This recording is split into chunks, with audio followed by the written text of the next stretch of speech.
It feels like your heart is ripped out of your body and dropped on the floor.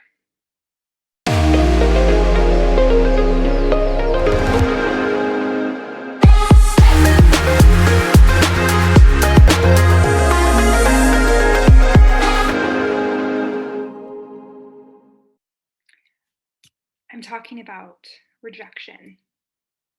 It could be from a romantic partner, it could be from a job prospect, it could be from a community, it could be from a variety of things. And I'd like to share my 4 steps to navigating and being resilient from rejection.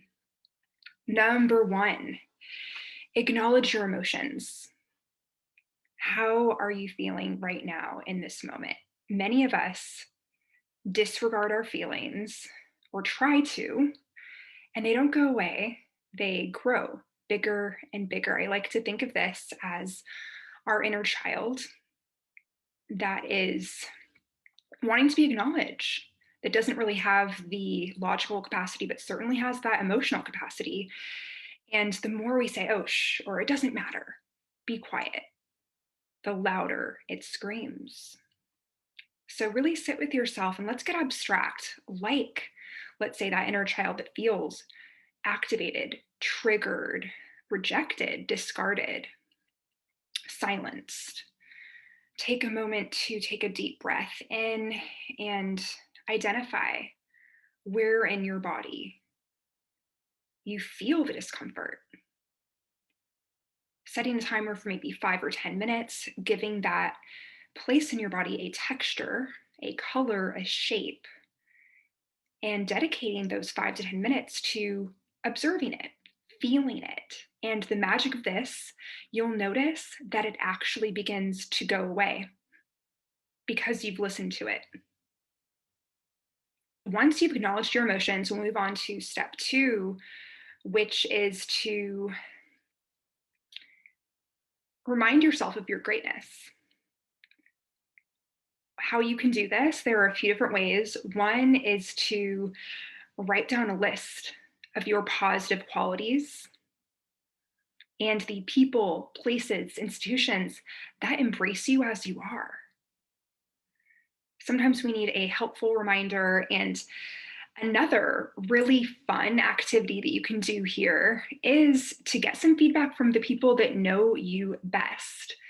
Let's say a few friends. I learned this in a book that I read, a self help book. And I'll probably make a video on this later. If you'd like it, let me know in the comments, around different questions that you can ask friends in an anonymous survey.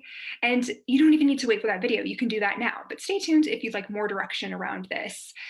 What that does is it allows you to get that validation from friends as you're building that confidence internally, because we can say time and time again, oh, I don't need external validation, I don't need people to approve of me.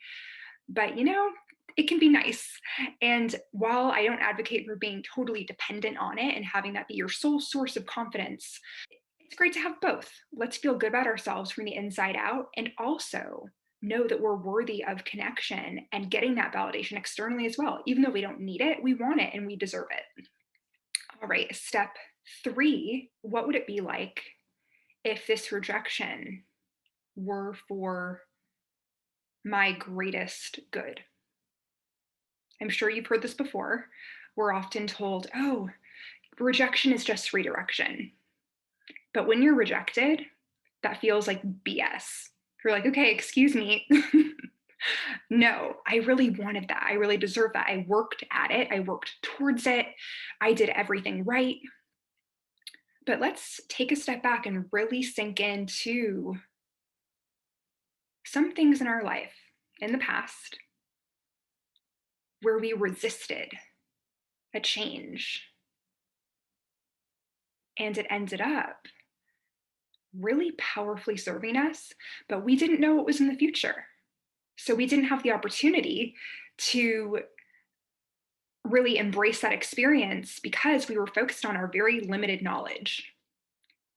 So let's take it all the way to the very beginning. So, whatever your religious, spiritual beliefs are, I'm of the belief that We don't really know why we're here.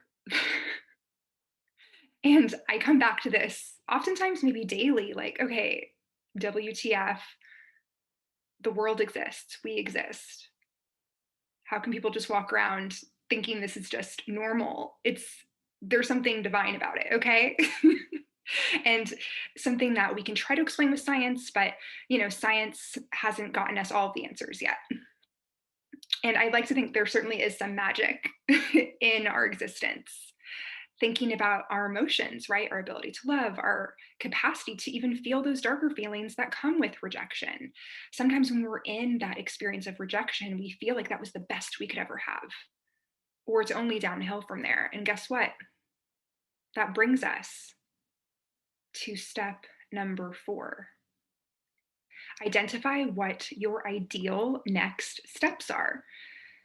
While it may be tempting to linger in these feelings that feel bad, that feel really low, and or to be in our heads and to try to make sense of all of it and all the reasons why, all the things we could have or should have done differently, it's done.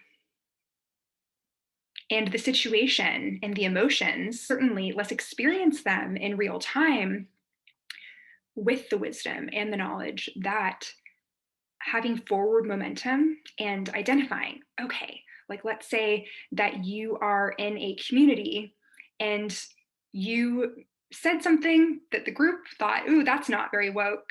Bye. And let's say you've been canceled. While it can be useful to try to understand why and to experience those emotions, maybe your next steps will be apologizing if that is authentic to you, or seeking out to create your own type of community that really fills you up. And this is just one example, right? So let's say if you're experiencing a breakup, maybe you feel like you want to spend time with friends. Maybe you want to spend time alone on creative pursuits. Maybe you want to start dating again in a certain amount of time or no time at all.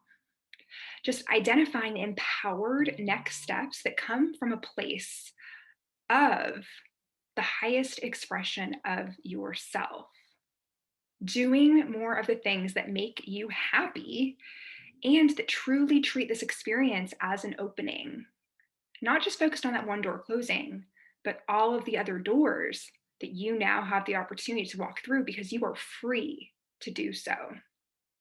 So if you found this interesting, go ahead and like and subscribe for more. There's more good stuff coming. My name is Stephanie Michelle, and until next time.